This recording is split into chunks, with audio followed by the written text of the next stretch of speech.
Now, my dear students, we have quite similarly know in the part 1 section of the radio receivers that the total block diagram and which the operation of the each block of the block diagram in the super and receiver.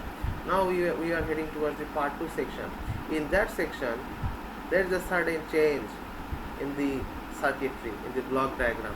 What is the change in that part? In modern super and receivers has some changes on its block. Here the limiter came forward, the discriminator came forward, and de-emphasis network came forward in the part of detection. That means the detection section has now been split into 3 parts. First of all, the limiter part. That means in automatic gain control, if there are extra gain came here, so it should have to be limited. Why should you use it? In the previous section, I have told you some of the modulations and where the DC offset came and some other clipping came on the detection side. To reduce these problems, we are heading towards the 3 blocks, extra blocks. That means the limiter block, this means the discriminator block, this is the de-emphasis network block. For this, we could reduce the problem of diode detection to now with the modernized version. And then last of it, the AF and the power amplifier came forward.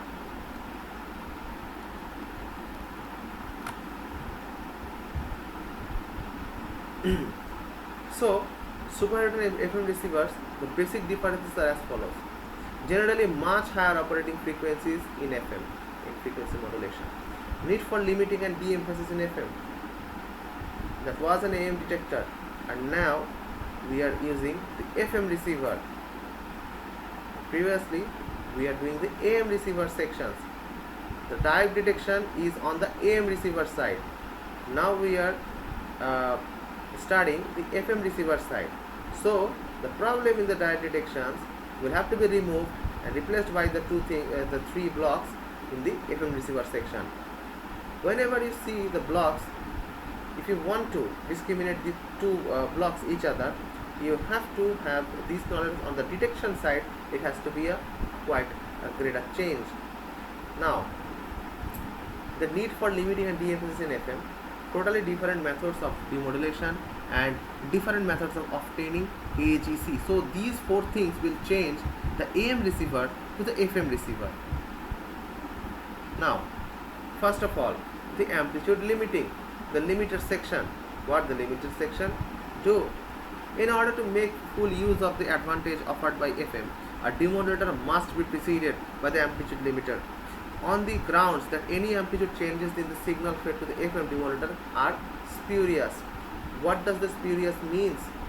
The spurious means after amplifying, that might get a greater gain or less gain. But in frequency modulation, we should intact our amplitude but change only the frequency side. Now, the changes in the fade on the FM demodulator. The limiter is a form of clipping device, a circuit whose output tends to remain constant despite changes in the input signal. That means the limiter is a form of clipping things. What is the clipping part? Now, look at it. If it is a sinusoidal signal, if it is a voltage DC that cuts through the signal, and after cutting, if we just remove the part, that means that has been clipped. Okay, that means that has been clipped. Okay, let's recap it to understand it better. That is a larger part of the sinusoidal signal. There is some DC offset voltage that cuts through here.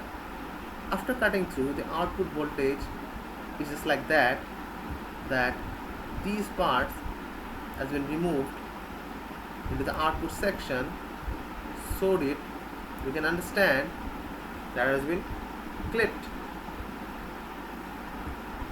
And also the parts which is not engaged with that will remain same, that has been clipped.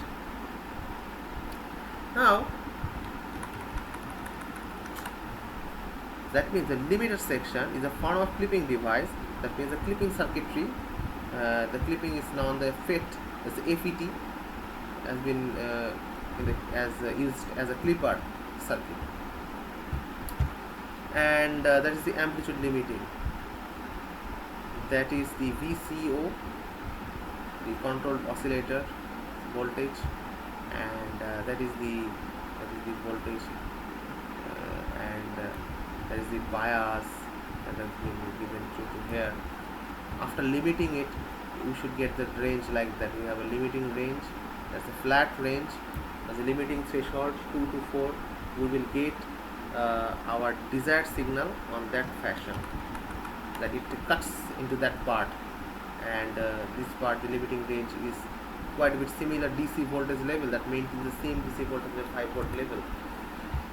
Now heading towards the next part, that is the Fmd modulators.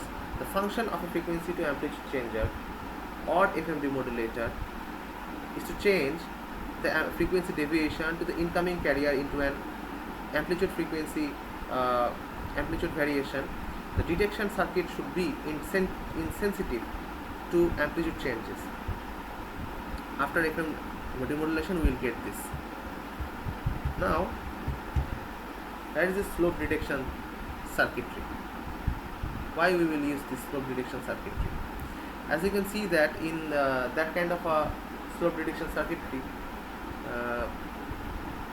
we have to detect the slope, whether the coupling is tight coupling or the loose coupling. Okay, we have to get the criteria onto that. So in that section, the signal is like this, but after that, after transforming, we get this signal like that. But after the diode detection came, and the slope detection with the diode detection type of circuitry came forward, so we just remove the other parts and get the unique format of it. That is slope detection. Just get the original slope out of that. How that can be calculated? Just look here. That is the outer slope. That is the outer slope. The lower slopes and these slopes should have to be additive, so that will be go through to there. After that, there are slight downwardly, and both the down and down means the total down, and we will get these slopes like that.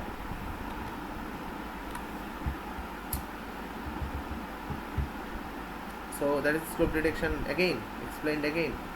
The frequency deviation are there, and for this, the output of the output voltage always that has been always after slope detection, that has been reduced, and that is the amplitude change from this frequency division. And we know in FM method we use the modulation method, we use the frequency deviation as a modulating factor. And the balanced slope detection is like that. We use two diodes, just like we have used the bridge rectifier section, the full wave bridge rectifier section, just like that, same as the previous one.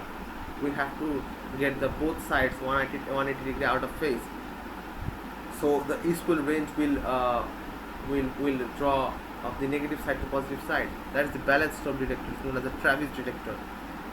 The circuit uses two slope detectors. They are connected back to back, the opposite ends of a center tap transformer, that is center tap transformer, and hence fed 180 degree out of phase. Now that is the phase discriminator. Same thing as the before, just here we didn't use the inductors. If we use inductors here and capacitors here, make the phase change. There is the Foster Seeley discriminator, center tuned discriminator, that is known as center tuned discriminator. Now the phase discriminator, the advantages of phase discriminator: offers good level of performance and reasonable linearity, simple to construct using discrete components, provides higher output, provides lower distortion than other detectors. Phase lock loop, we have that's pretty much known to you in the electronics 2 course. You know that how the phase lock loop works. The key advantage of phase lock loop is linearity, insensitivity to amplitude noise, ease of incorporation into ICs and manufacturing costs.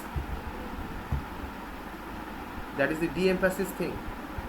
De-emphasis means after using this tank circuit, we will get the de-emphasis. That means the cut